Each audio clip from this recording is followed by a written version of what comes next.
राव खालिद साहब, आपको क्या लगता है, आपकी दानिस्त में या जितने भी अभी तक आपने कानूनी माहिरीन की राय भी सुनी होगी, आपको कौन सा पलड़ा ज़्यादा भारी नज़र आता है? किसका ये इख्तियार है, इलेक्शन कमिश्नर का है या सदर का? फिर सुप्रीम कोर्ट जाने की बात भी हो रही है इसके अंदर, तो प्रैक्टिस प्रोसीजर बिल और जो रिव्यू जजमेंट एक्ट था उस पर जो फैसला आया था सुप्रीम कोर्ट का, उसमें एक शक थी कि कोई भी ऐसा कानून जो आइन से मुतसादिम हो वो गलत होगा। तो आपको लगता है इससे भी हमें हिंट मिल जाती है कि अगर सुप्रीम कोर्ट में ये मामला जाता है तो फिर शायद ये इलेक्शन एक्ट में तरमीम का कदम हो जाए? देखिए, बहुत सी मिसालें मुख्तलिफ ज़रबुल मिसल हैं।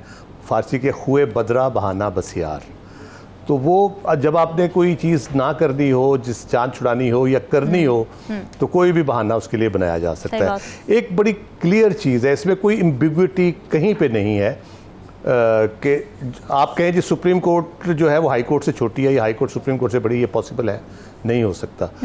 दुनिया जहान में जहां कॉन्स्टिट्यूशन मौजूद है, रिटन या अनरिटन फॉर्म में, कॉन्स्टिट्यूशन हमेशा प्रिवेल करता है किसी भी लॉ के ऊपर। अगर कंट्राडिक्शन आती है या कोई कंट्राडिक्शन नहीं भी होती तो कन्फ्लिक्ट भी आ जाए तो हमेशा कॉन्स्टिट्यूशन प्रिवेल करेगा। अच्छा, फिर हमारे पास 1973 का जो कॉन्स्टिट्यूशन है रिटन फॉर्म में, नंबर 1। नंबर 2, उसकी पूरी डिबेट आपके पास रिकॉर्ड में लाइब्रेरी में मौजूद है।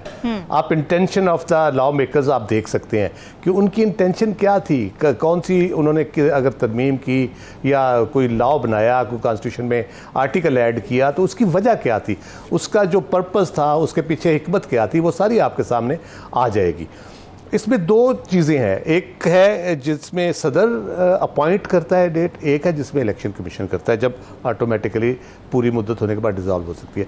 फिर हमारे पास प्रैक्टिस पूरी मौजूद है। हमारे यहाँ पहली दफ़ा तो इलेक्शन नहीं हो रहा है या शेड्यूल नहीं हो रहा, हमारे यहाँ पूरी प्रैक्टिस मौजूद है। हम उसको फॉलो कर सकते हैं, किस वक्त जब अर्लियर डिसॉल्व हुई तो हमने क्या किया और जब बाद में हुई तो क्या किया। ये जो आर्टिकल ऐड किया गया है, बदनीयती के साथ एक सेक्शन में अमेंडमेंट की गई है इलेक्शन कमीशन में, जस्ट टू क्रिएट कंट्रोवर्सी।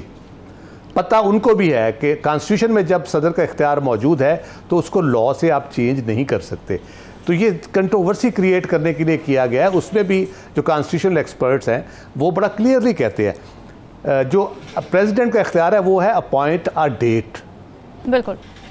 जो इलेक्शन कमीशन का इख्तियार आता है उस अपॉइंट अ डेट के नीचे जब सदर वो अपॉइंट कर देते हैं, शेड्यूल की तारीख देना, उसकी किस तारीख को पेपर लेंगे, किस तारीख को रिटर्निंग ऑफिसर उनको स्क्रूटनी करेगा, किस तारीख को फाइनल होंगे और कब इलेक्शन की वो जो है बंद हो जाएगी, मुहिम बंद हो जाएगी और किस दिन पे फाइनल पोलिंग डे होगा। तो ये बुनियादी तौर पे फिक्स अ डेट और इशू अ डेट या इशू अ शेड्यूल, ये 2 बिल्कुल मुख्तलिफ चीज़ें हैं।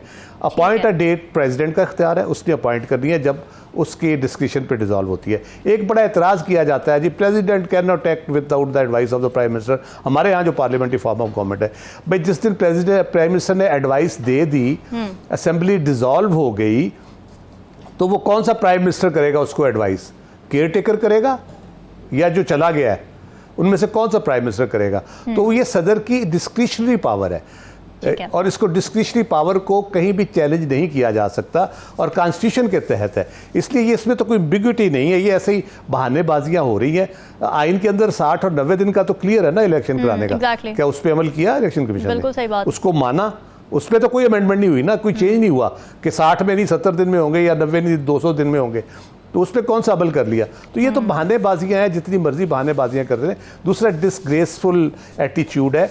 प्रेसिडेंट ने अगर बुलाया था उनको जाके ये बात बता दें यार, आप कहें नहीं जी आप ये ठीक नहीं कर रहे, ये इस तरह से होना चाहिए, या लीगल एक्सपर्ट्स को साथ ले जाए, उनको कायल कर ले, वो कह देंगे अच्छा ठीक है जी हम, या मिलके तय कर लेंगे जी इस दिन में हम कर लेंगे।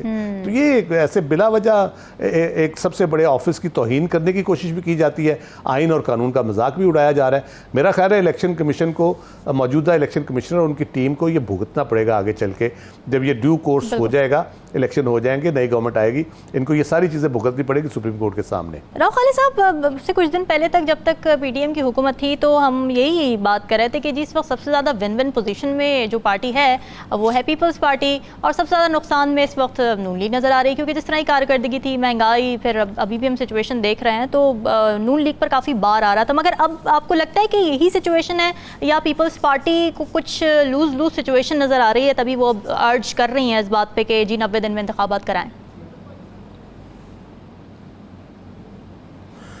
देखिए, पीपल्स पार्टी की ओवरऑल पॉलिसी अगर हम रिसेंटली देखें, केपी के पंजाब के इलेक्शन का मसला हो और फिर यहाँ पे जब अभी नेशनल इलेक्शंस की बात आ रही है, मरदमशुमारी की बात हो, उसकी अप्रूवल की बात हो, तो हमें बहुत मुनाफकत नज़र आती है। कहते कुछ हैं, करते कुछ हैं, और उनकी जमहूरियत जो है ना, वो सिमट के रह गई अपनी ज़ात तक। ठीक है, उनको मैंने पहले भी एक दफ़ा अर्ज़ किया था कि बिलावल भुट्टो से बहुत उम्मीदें थी, क्योंकि वो बीबी बेनज़ीर शहीद के ज़ेर तरबियत रहे, और नो डाउट बीबी जो है एक सिंबल थी डेमोक्रेसी की, और एक चारों सूबों की जंजीर कहा जाता था मोहतरमा बेनज़ीर भुट्टो को। वो तो आसफ ज़रदारी साहब की मेहरबानी से उस जंजीर के टुकड़े टुकड़े हो गए, और वो सिंध के कहले के देहाती इलाकों तक की अब रह गई हैं वो जंजीरें। तो वो उनसे बड़ी तवक्कुआत थी, लेकिन जैसे मैंने पहले कहा था कि उन्होंने भी लगता है मोहतरमा बेनज़ीर भुट्टो से सिवाय उनके लहजे के कुछ नहीं सीखा।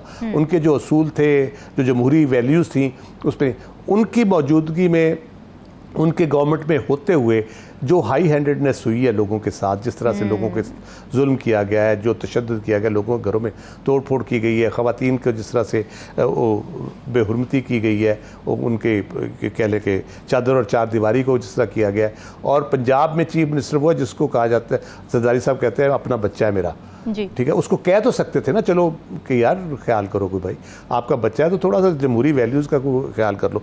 तो मसला ये हुआ कि उनके साथ अब उनको ना जाए मानदन ना पाए रफ्तन वाली सिचुएशन में है। अब वो कोई बयानियाँ बनाएंगे, 90 दिन में इलेक्शन कराएं, उनको पता है मरदमशुमारी की जब अप्रूवल दे रहे थे सारे लोग शोर मचा रहे थे कि ये ना करें, आप इसमें आप शिरकत ना करें, अगर कर भी रहे हैं तो इतराज़ उठाएं कि केयर टेकर चीफ मिनिस्टर नहीं कर सकते ये सेंसस को अप्रूव।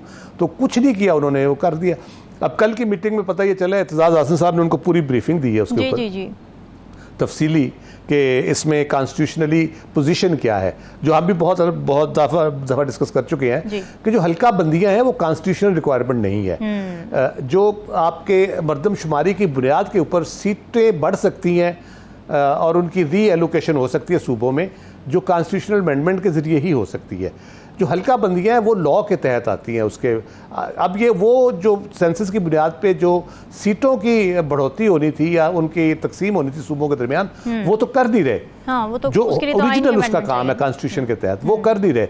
हल्का बंदियों की हल्का बंदियों की आड़ में, क्योंकि वो कानून के तहत हो सकती हैं, हल्का बंदियों की आड़ में ये अब उसको डिले कर रहे हैं। और हल्का बंदियों का भी मैं आपको बता दूं, ये डिजिटल सेंसस हुआ है, इसमें सारा जो आपका जितने भी टैगिंग हुई है घरों की, इलाकों की, वो कंप्यूटर के ऊपर मौजूद है जी। आप पे एक दिन बैठे दफ्तर में 2-3 दिन लगा के आप सारी हल्का बंदियाँ कंप्यूटर पे बैठ के कर सकते हैं। आप एक हफ्ता 10 दिन एतराज़ के लिए उसका ले सकते हैं। हार्डली 20 to 25 डेज़ में आप ये सारा प्रोसेस कंप्लीट कर सकते हैं। ये 4 महीने वाला उज़र भी बिल्कुल मैं नहीं समझता कि इसमें कोई लॉजिक है या कोई उसकी किसी तरीके से वो कह सकते हैं कि हाँ जी 4 महीने ही लगेंगे। ये सिर्फ ताखीरी हरबे हैं, पहले जैसे मैंने कहा वही है, खुए बदरा बहाना बस यार।